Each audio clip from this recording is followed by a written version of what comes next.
Why aren't estate and letting agents any good at business generation? Talk to me, Michael.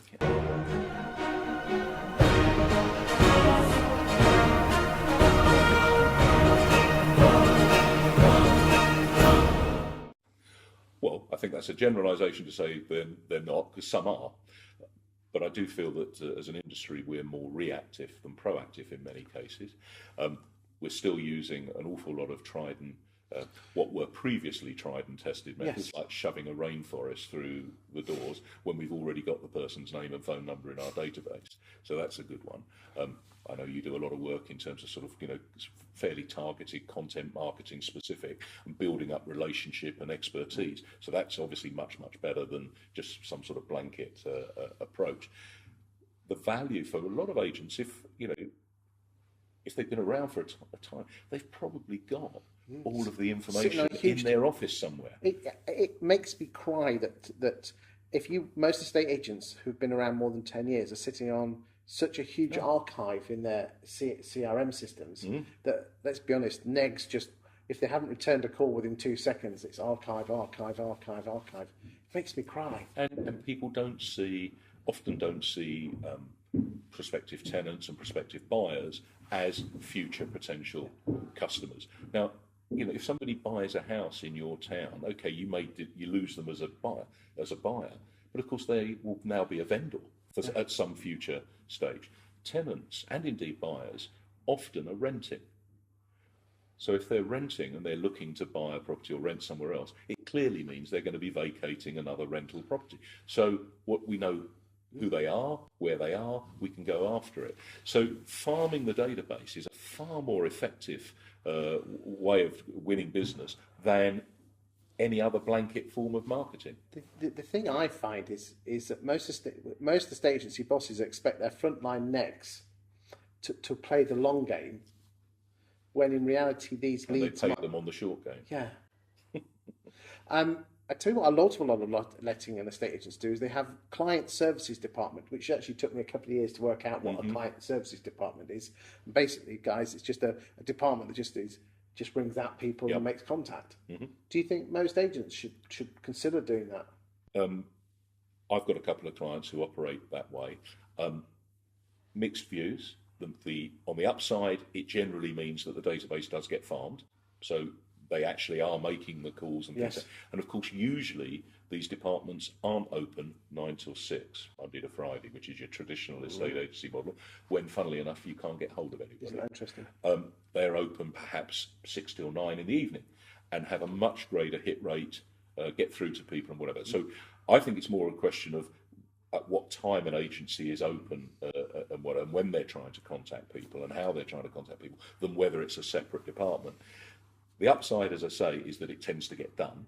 The downside is that it tends to make the staff in offices, if I'm all honest, lazier, less productive, because it's being done by somebody else, and they almost pass it over. I remember years ago, I think it was back in the days of, I think it was General Accident Property Services at the time, or Your Move as it might have been at the time. They set up a call centre, I think in Newcastle, and if the phone rang more than 4 times in their office, it spun over and was answered.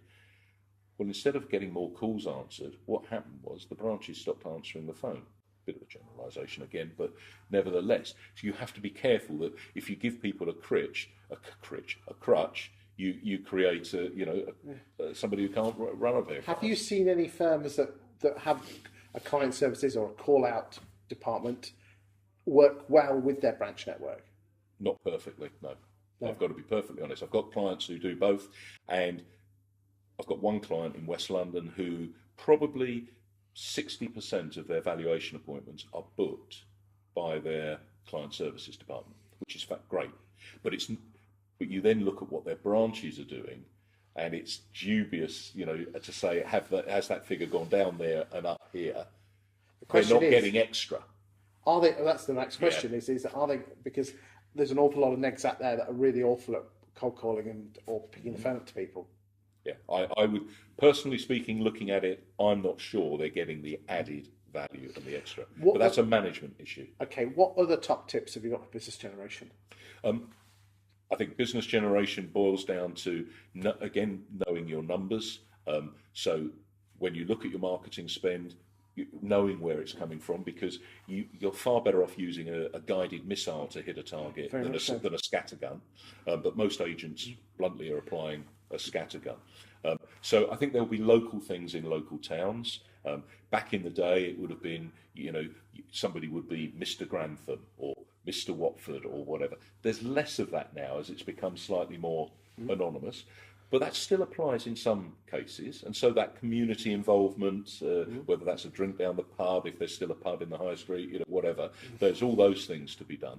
I don't think there's a magic wand. If there was if I had a silver bullet, bluntly, I'd be on my yacht in the in the Bahamas or whatever. So I don't think there's one thing, and I think it varies agency to agency. But the point is, the agent ought to know, ought to spend the time looking and finding those points of difference.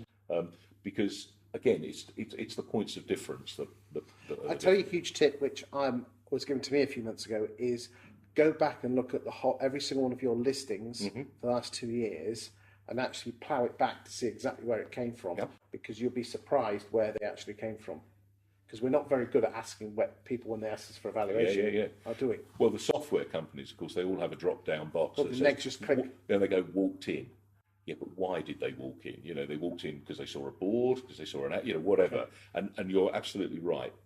And that's about knowing your business, knowing your numbers. But that comes down to management, though, doesn't it? It does, yeah, very much so. Well, there's a recurring theme throughout the whole of this interview, is the success of an agency really comes down to the manager motivating the team and sorting the processes out.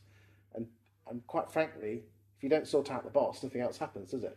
Well, it's much more difficult. You're not going to probably get the lower let's call it the lower levels of staffing sort of dictating how it plays up the chain. It's normally the other way around, and that is a weakness. If you think about the average manager in an estate agency office, and there's obviously some first class people and whatever, but if you take it, most of them were a negotiator, and because they were a half decent negotiator, they become a manager.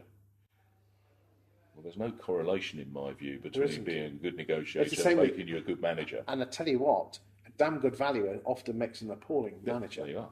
So, again, you need to look at the roles, you need to look at the skill sets. Some people can be trained and coached and guided on this, that's fine. But just because somebody's been in the chair for 3 or 4 years and sold a few houses doesn't mean that they can look after a team of people doing it. Maybe in the next video, let's talk about that. So let's do so. Cheers, thank you. Cheers.